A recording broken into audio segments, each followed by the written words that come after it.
देखिए, इस्तीफे में कुछ ऐसा नहीं लिखा गया है कि जिससे हम बहुत बड़ी खबर माने। एक औपचारिक इस्तीफा ही अपने हिसाब से वो नैतिकता की बात कर रहे हैं। उसमें अगर कुछ प्रमुख बातों की बात करें तो प्रधान ऐसा कह रहे हैं कि कुछ ऐसे लोगों के हाथ में हमारी युवा शक्ति न चली जाए जो देश विरोधी हैं, कुछ असामाजिक तत्व हैं या कुचक्रों में न फंस जाए, ऐसा कुछ प्रधान कह रहे हैं। उनके कहने का मतलब हम्म। है कि ये जो युवाओं का आक्रोश दिख रहा है, वो गलत हाथों में जा सकता था। इसी वजह से इस आक्रोश को रोकने के लिए, ये जो आंदोलन है इसे रोकने के लिए मैं अपनी नैतिकता के आधार पर इस्तीफा देता हूं। तो प्रधान कुछ ऐसा कह रहे हैं। हालांकि सबको पता है कि नरेंद्र मोदी सरकार में कोई भी इस्तीफा हम्म। स्वेच्छा के आधार पर नहीं होता। जब तक ऊपर से आदेश ना आया हो, जब तक ऊपर से कहा ना गया हो, बकायदा बैठक हुई होगी।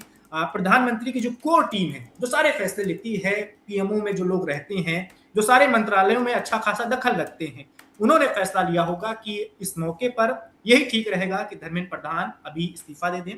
प्रधान एक बड़े नेता हैं, ओडिशा से आते हैं, एवीपी में रह चुके हैं, लंबे समय तक युवा मोर्चा में रह चुके हैं, भारतीय जनता पार्टी की राजनीति कर रहे हैं। इनके पिता देवेंद्र प्रधान भी अटल सरकार में मंत्री थे और अभी ओडिशा में पहली बार बीजेपी का मुख्यमंत्री बना है 2024 में। 20 सांसद चुन के आए थे 2024 वाले चुनाव में। वहां बीजेपी बहुत अच्छे से अपना विस्तार कर रही है, सरकार चला रही है और उसमें प्रधान की एक बड़ी भूमिका भी रही है। तो हम्म। प्रधान ऐसा नहीं है कि अभी नेपथ्य में जाने वाले हैं, उन्हें कोई और रोल मिल सकता है, संगठन में उन्हें कोई पद दिया जा सकता है, लेकिन अभी इस मामले को ठंडा होने दिया जाएगा।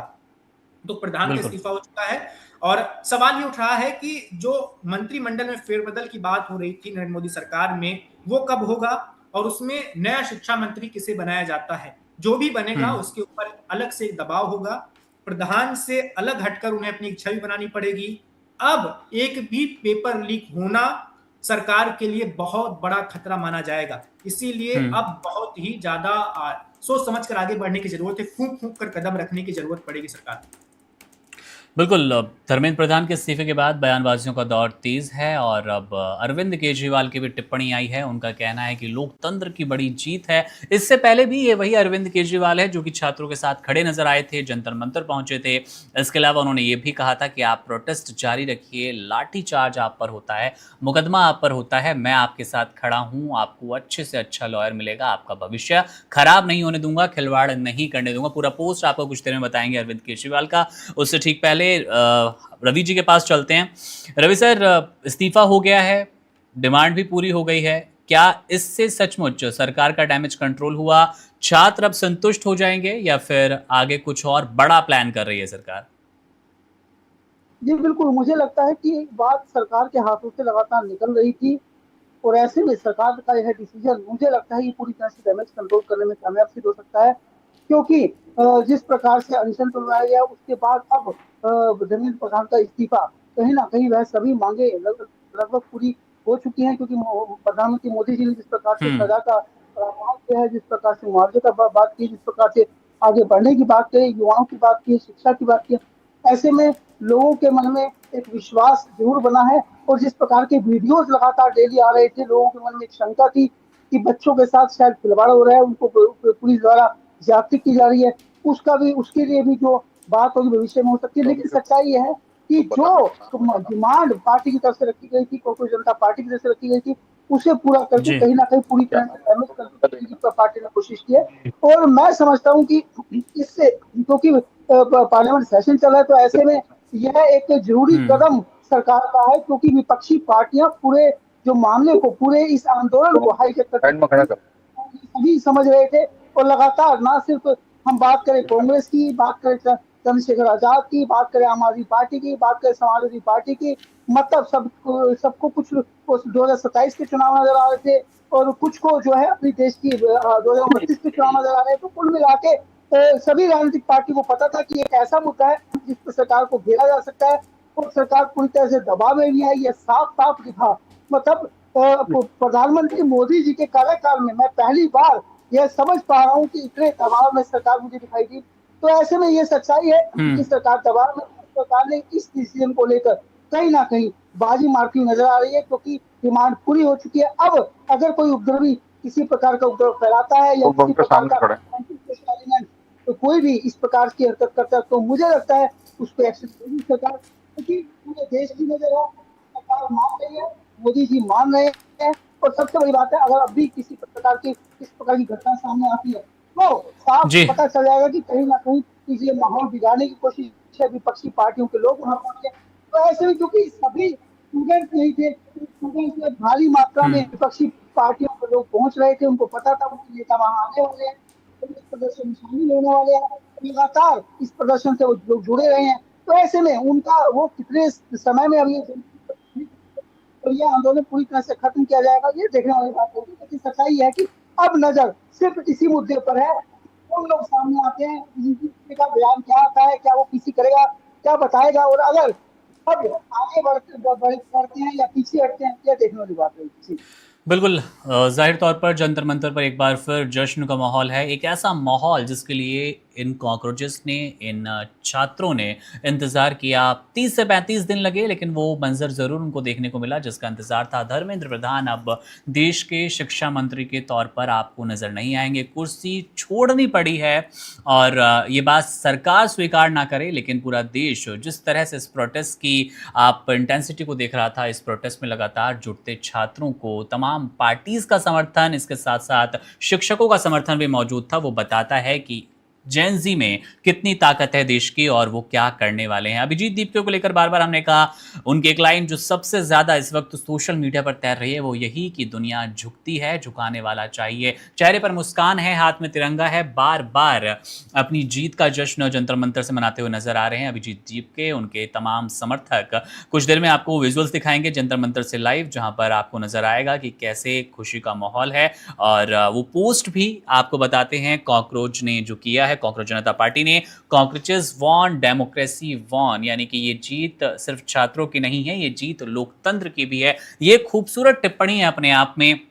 लगातार एक जंग की तरह माहौल देखा जा रहा है पिछले 30 दिनों से, और विशेषकर बात हम अगर करें 20 जुलाई के बाद से, तो जिस तरह की हिंसक झड़प देखी गई, कभी पुलिसकर्मी लाठीचार्ज करते हैं तो उसी लाठी से कभी सीजेपी समर्थक पीट दे रहे हैं, तो अपने आप में ये निराश करने वाली खबर थी, निराश करने वाली तस्वीर थी। संसद मार्च का आयोजन हुआ तो लगा कि एक बार फिर लोकतंत्र में वो संजीदगी नजर आएगी, लोकतंत्र जिंदा है। और एक बार फिर जब इस्तीफा हुआ तो वही टिप्पणी आती है, अभिजीत दीप के दिखाने की कोशिश करते हैं। इस्तीफा हुआ तो लोकतांत्रिक तरीके से हुआ, नैतिक जिम्मेदारी लेते हुए धर्मेंद्र प्रधान अगर इस्तीफा देते हैं तो ये न सिर्फ सीजेपी कॉकरोच जनता पार्टी की जीत है, ये जीत पूरे देश की है, जीत है लोकतंत्र की। शिविन जी, आपसे ही समझना चाहेंगे, लगातार आप संपर्क में हैं सीजेपी समर्थकों के और आप जंतर मंतर के इर्द गिर्द ही नजर आ रहे हैं, कैसा माहौल है?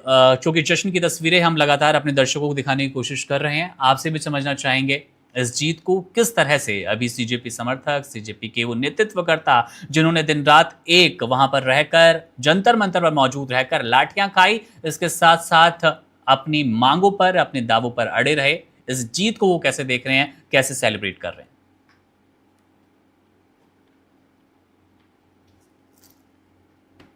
नहीं है, उन्होंने एक तरीके से राष्ट्र के लिए कह दिया, ये सब युवाओं के लिए कह दिया, और सिर्फ युवाओं के लिए नहीं कह दिया, ये हर उस आंदोलनकारी के लिए एक संदेश चला गया। हालांकि किसान आंदोलन में भी यही संदेश गया था, लेकिन फिर लगता था कि एक बार सरकार मजबूत हो गई है, सरकार को दबाए, सरकार को अपनी मांगों को लेकर अपनी तरफ नहीं झुकाया जा सकता, सरकार से अपनी मांगे नहीं मनवाई जा सकती। क्या सरकार आंदोलन को, क्या अगर खालिस्तानी पाकिस्तानी फंडिंग इनमें उलझा करके कई बार आंदोलन बर्बाद हो सकते हैं। ये सब आंदोलनकारियों के दिमाग में बातें थी।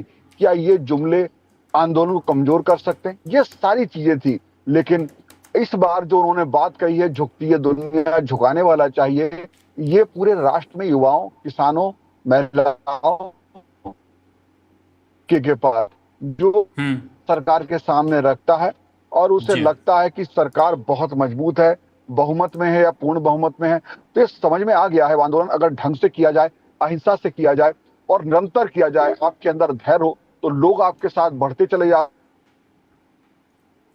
बिल्कुल शिविन जी, आपकी आवाज हमारे पास पहुंचेगी ठीक से, हम कोशिश कीजिए, आप नेटवर्क लगातार आप करेंगे। आपको खास तौर से इसमें जो बड़ी बात थी, हिंसा रचनात्मक तरीके से करना लगा, चाहे बारिश हो, गर्मी हो, उस सब में लोगों ने हेल्प भी की। देखिए आप कहां से भोजन लोगों ने पहुंचाना शुरू, जब चीजें हुई तो आज की तारीख में नई टेक्नोलॉजी के साथ भी इस आंदोलन में लोगों ने मदद करी।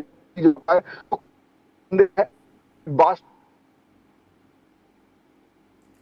बिल्कुल शिवन जी आपसे जुड़ने की कोशिश करेंगे। वैभव आपके पास आऊँगा मैं और समझना चाहूँगा जो जश्न की ये तस्वीरें हैं वो ज़ाहिर तौर पर एक सारे समर्थकों को मोटिवेशन देती है, समझाती है कि ये हमारी जीत है और हमारी मांगे अभी जो 2 मांगे बची है वो शायद और सफल हो जाए।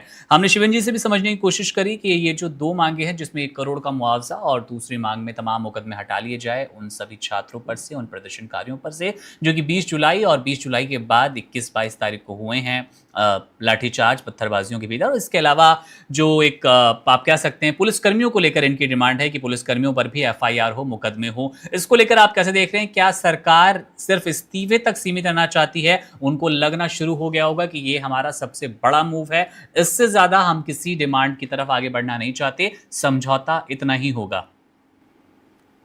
देखिए मुकुंद, सबसे जो बड़ा मुद्दा था, सबसे जो बड़ी मांग थी, जो पूरी होगी या नहीं, जिसको लेकर तमाम तरह की चर्चाएं हो रही थी, वो थी इस्तीफा होगा या नहीं। इस्तीफा हो गया है। अगर इस्तीफा हो सकता है तो 1 करोड़ मुआवजा देना या पुलिस केस वापस लेना, पुलिस कर्मियों पर कार्रवाई करना, ये कोई बड़ी बात नहीं। कल हमने देखा है एनटीए के 47 अधिकारियों को सीधे बर्खास्त कर दिया गया। तो बिल्कुल। सरकार ये दोनों मांगे भी मान लेने वाली है। मैं फिर से वही बात दोहरा रहा हूं कि सब कुछ मान लेने के बाद भी क्या भीड़ वहां से जाएगी या नहीं, सवाल ये है। और दूसरी बड़ी बात, जो जंतर मंतर पर हमें दिखाई दे रहा है, जश्न का माहौल दिखाई दे रहा है, अभिजीत दीपके के जो बयान सुनने को मिल रहे हैं, वहां पर लोग खुशियां मना रहे हैं, वो खुशियां उसके हकदार हैं। अभिजीत दीपके उसके हकदार हैं क्योंकि उन्होंने कॉकरोच पार्टी बनाई, देश भर में घूमे, थप्पड़ खाया, मंच पर डटे रहे। किसी को उम्मीद नहीं थी। शुरुआत में कुछ 100 लोगों की भीड़ पहुंचती थी वहां पर, धीरे धीरे भीड़ बढ़ती गई, वो डटे रहे। तो जाहिर सी बात है, वो जिस सोच के साथ, जिस मांग को लेकर उन्होंने ये सब शुरू किया था, वो मांग उनकी पूरी हो गई, तो जश्न तो बनता ही है। देखना होगा अभिजीत दीप के आगे क्या करते हैं, आगे उनका क्या कदम होता है, इस पर सबकी नजर होनी चाहिए। बिल्कुल देखना तो ये दिलचस्प है ही कि वो डिमांड्स पूरी होती है या नहीं। लेकिन एक अमाउंट को लेकर भी वैभव, जैसा कि आपने बताया कि इस्तीफा अपने आप में एक बड़ी डिमांड थी और वो सरकार ने मानी। लेकिन जब आप 1 करोड़ मुआवजा प्रत्येक छात्र के लिए करते हैं, की बात करते हैं कि 1-1 करोड़ मिलना चाहिए, इसमें कितना दम देख पा रहे हैं, कितना लॉजिक देख पा रहे हैं कि क्या सरकार सोचेगी भी इस तरफ? क्योंकि कुछ दिन पहले जब जेपी नड्डा से लगातार मुलाकात की बातें हो रही थी कि जेपी नड्डा ने बुलाया है, लगभग 3-4 बार मुलाकात के लिए बुलाया था, एक बार बात भी हुई, उसके बाद बात नहीं हुई। तो वहां पर भी कहा गया कि हम सोचेंगे आपके इन डिमांड्स पे। देखिए उसमें कुछ कानूनी तामझाम दिख रहा था। नड्डा ने उन्हें बताया भी था, सौरभ दास और आशुतोष रांका को। और जो भी नीट पेपर लीक की वजह से जिन छात्रों की जान गई है, जिन्होंने आत्महत्या की है, उनको 1 करोड़ मुआवजा देने के बाद भी सरकार के लिए वो बहुत बड़ी बात नहीं है। सरकार वो कर सकती है और सरकार वो कर भी देगी। वो जिस राज्य से आते होंगे, अगर उस राज्य में बीजेपी की सरकार होगी तो राज्य सरकार भी वो चीज मुहैया करवा सकती है।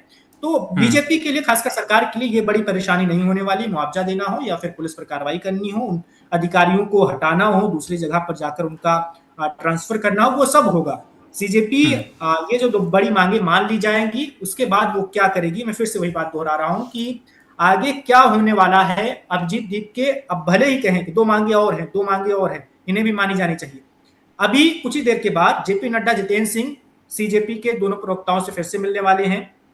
इस मुलाकात में इनसे कहा जाएगा कि आपकी सबसे ली है, ये जो 2 मांगे बच रही, ये भी हम मानने वाले हैं। अब आप आगे क्या करने वाले हो, क्या आप धरना प्रदर्शन खत्म करने का ऐलान करोगे या नहीं? उसके बाद देखते हैं ये 2 प्रवक्ता क्या बोलते हैं उस बैठक में। बैठक से निकलने के बाद मीडिया से बात करते हुए क्या बोलते हैं। अभिजीत दीपके के ऊपर जो आरोप लगता है, सीजेपी पार्टी के नेताओं के ऊपर जो आरोप लगता है कि पर्दे के पीछे ये आम आदमी पार्टी से मिले हुए हैं, अरविंद केजरीवाल का साथ है इनको, अगर सच में ऐसा कुछ है, अगर सच में ऐसा कुछ है, तो अरविंद केजरीवाल क्या कहेंगे इनसे कि इनको क्या करना चाहिए? ये सब कुछ अभी राजनीति लंबी चलने वाली है। कॉकरोच जनता पार्टी अभी सिर्फ सोशल मीडिया पर है, 22 मिलियन फॉलोअर्स इंस्टाग्राम पे है। क्या कॉकरोच पार्टी आगे चल के राजनीतिक दल बनने की भी कोशिश करेगी? ये सब कुछ सवाल हैं जिनके जवाब कुछ ही दिनों में मिल जाएंगे। कॉकरोच पार्टी क्या कुछ करती है, क्योंकि एक बार जो मोमेंटम बनता है ना, सरकार की कोशिश ये होगी कि अभी जो माहौल है, किसी तरह से इस माहौल को खत्म किया जाए। शुरुआत में कॉकरोच पार्टी को आगे बढ़ने दिया गया, इसके पीछे भी सरकार की चाल हो सकती थी, ऐसा कुछ लोगों को मानते हैं। क्योंकि उस वक्त राम मंदिर का मामला जोरों शोर से चल रहा था, चंदा चोरी वाला मामला, उसमें सरकार घिरी हुई थी, और भी 2-4 मामले थे जिस पर सरकार की किरकिरी हो रही थी। सरकार ने सोचा कि इस वाले मामले को थोड़ा आगे बढ़ने दो, उससे ध्यान लोगों का राम मंदिर चट्टाचोरी से थोड़ी देर के लिए हट जाएगा, ऐसा कुछ लोगों का मानना है। तो वहां से ध्यान हट गया, लेकिन ये बहुत ज्यादा बड़ा मामला बन गया। सोचा था छोटा मामला रहेगा, ऐसे ही जब चाहे तब इसको खत्म कर लेंगे, लेकिन ऐसा कुछ हुआ नहीं। धीरे धीरे बात हाथ से निकल गई। अब जब सरकार के पास कुछ भी न कर पाने को बचा था तो अंततः इस्तीफा ले लिया गया।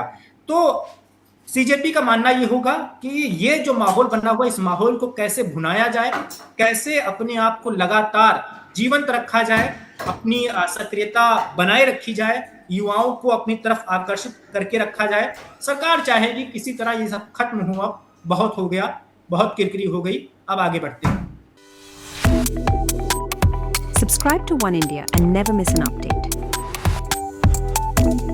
Download the One India app now.